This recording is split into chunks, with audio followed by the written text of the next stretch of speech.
Hey folks, welcome to another video with yours truly, Sam Healey, right here on the Dice Tower. Today, we're taking a little bit of a different slant, and I'm going to give you a micro review of 5 different games that I've been playing recently, and these are games that I think you should go try out. Now, one thing I do want to say is that none of these are in any kind of particular order other than just the order that I stacked the boxes on my chair. Let's get to it.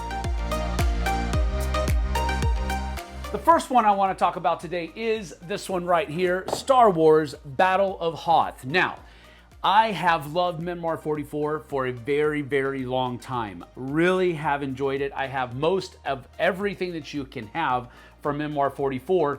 And when this one came out, I was frothing at the mouth to try to get this to the table. It took me a long time. I bought a couple copies at my local store, and my wife and I have been playing through this, and we are super enjoying it. We are only about 7 scenarios in, but we're enjoying every minute of these plays. We've done a lot of them live over on my channel, The Flip Side, and it's just been a really enjoyable experience. One of the things that I like about this is that if the war theme kind of puts you off a little bit, this one has a Star Wars theme to it. There are some minor differences between Memoir 44 and this one, but generally speaking, you're dealing with the same game system, the same mechanisms, but it's Star Wars themed, and it works. Works well, as a matter of fact. I'll be coming back later on to do a full review of this later on after I get more plays of the campaign and the epic version under my belt. But this one is one that you need to go check out if you haven't done so already. If you've been putting off Memoir 44 because of the war theme, sink your teeth into this. I think you're going to enjoy it. The next one I want to talk about actually has a kind of funny story to it. I've only played it once, and it's this one right here. Now, you may be thinking, Sam, I know that game, and that's the expansion. I know. While I was playing the game, in my haste, I bought this one on accident. And then later on that afternoon, there is a copy of the base game on the way as well. But this one is brand new. I just played this one. It's called One-Hundred Torii. Now, the expansion is called Diverging Paths, but the name of the game is the One-Hundred Torii. It's by Scott Caputo, put out by Pencil First Games, and it's got Vincent Dutrait's artwork in it. Yes, you know I love Vincent Dutrait's artwork, but this one, the mechanisms, as it was being explained to me, it piqued my interest. I was like, ooh, I recognize that artwork. So I sat down, and the gentleman started, John, just started teaching me how to play the game, along with 2 other people. We played a 4-player game of it. And by the time he got near the end of the component or the game explanation, I turned to my wife, who was sitting next to me, and I said, we're going to buy this game. And I did, hastily, too hastily, because I bought the expansion first. Don't care, I probably would have anyway. Anyway, this is one that I really enjoy. Basically, you're trying to put together paths that will go underneath different colored torii. And so basically, when you're tracing this path along these tiles that you've all played out there in a very Carcassonne-esque type fashion, you're going to be going, your path is going to be going underneath red torii and blue torii. Blue torii are basically going to give you a choice of a different symbol other than the one that you've picked to collect that turn. The red ones are going to give you extra copies of those tokens that you've chosen to pick this turn, or that specific symbol. And basically, you're just trying to collect as many of these tokens as possible. That's going to translate into points. There are special people that you can purchase to use their special ability during the course of your turn. This was a very, very, very fun experience. I purchased it immediately after playing the game. You need to go try this one out. Check it out. The One-Hundred Torii. Been a rash of duo games or dual games coming out of larger games that make a 2-player version, and that definitely falls, this one definitely falls into that category. But I've played Tokaido before, and so when I saw Tokaido Duo at a store in Enumclaw, Washington, I was like, I like the way that looks.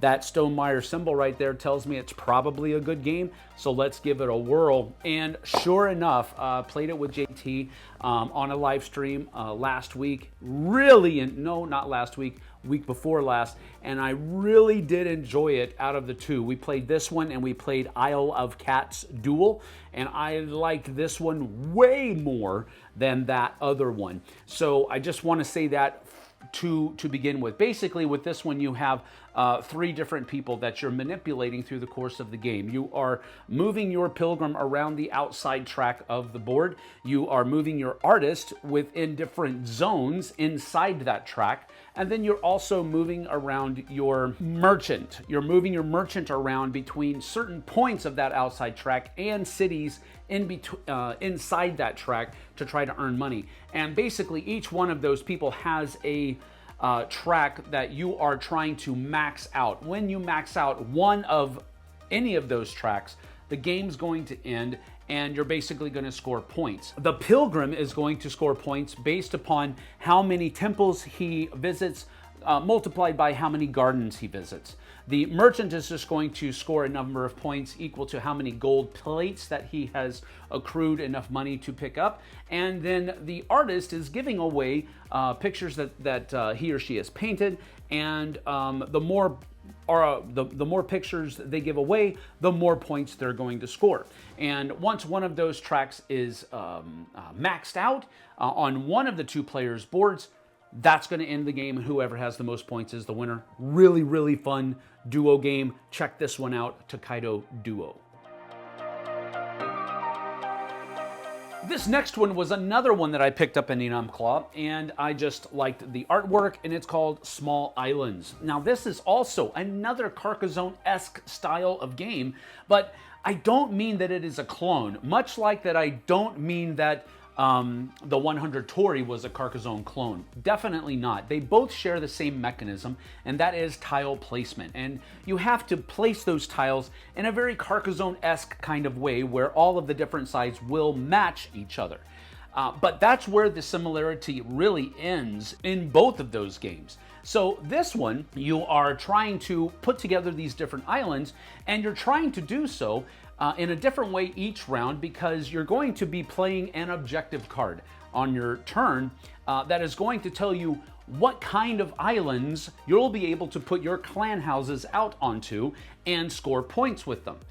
So the objective cards that you have in your hand, or the 2 smaller cards, because there's an advanced mode where you can basically mix and match different requirements and different rewards for the islands you're going to be playing your houses onto, or you can play the basic mode that just has 1 card that has both of those elements on it.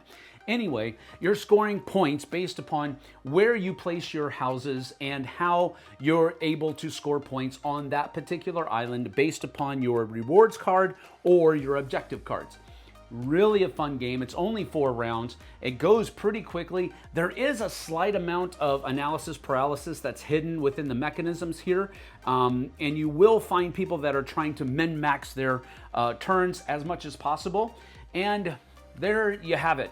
But regardless of that, I really enjoyed this. I've played it 2 players so far, and I've also played it 4-player. I'm really looking forward to playing it solo as well. So this is one that if you see it lying around somewhere, check it out. I think you'll enjoy it. And then finally, the one that I don't have because I don't own it is Luthier. This is one that I've had my eyes on for a long time, and that's because it has Vincent Dutrait's artwork on it, and it is throughout the entire game. It is all, his artwork is all over this game, and that's one of the reasons why I've really wanted to get it to the table. Now, I've heard mixed reports. Ooh, it's really heavy. Ooh, there's so much. It's like everything in the kitchen sink. You know, we played it, and I can see why it's intimidating. It is a sprawling game with a huge footprint. However, what you're doing in the game makes a lot of sense, and how you're doing it in the game is not that difficult for gamers. Now, if you have somebody that's a new gamer, this is probably going to overwhelm them in some way, shape, or form, because there is a lot going on the table.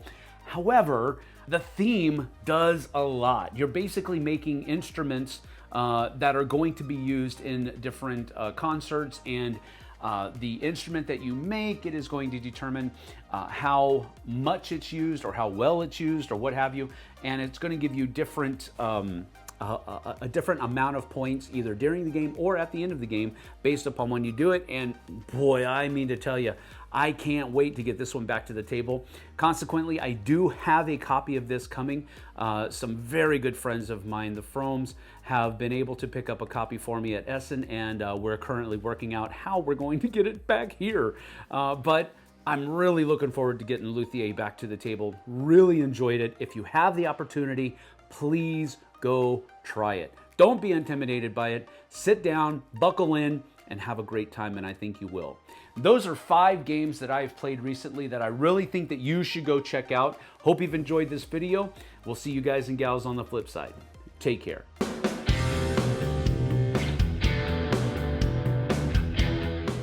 Hey everybody, thanks for watching this video. If you like this review or whatever you just watched, wasn't it amazing?